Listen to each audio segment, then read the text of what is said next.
Ayan, ang sipag ni Madison. Since walang pasok, siya muna naghuhugas sa mga pinagkakainan namin.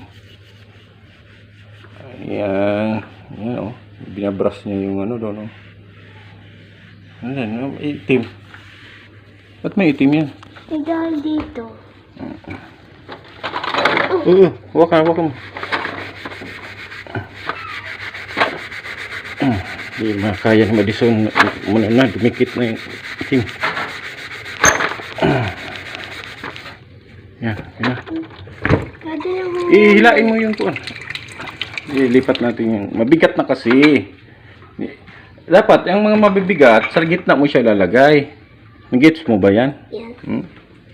Sa gitna mo siya dapat ilagay. Ayan. Sipag-sipag din pag may time. Ayan, thank you Madison. Yan, after naghugas ni Madison, nagawalis na sila dito sa loob ng bahay. Ganyan talaga.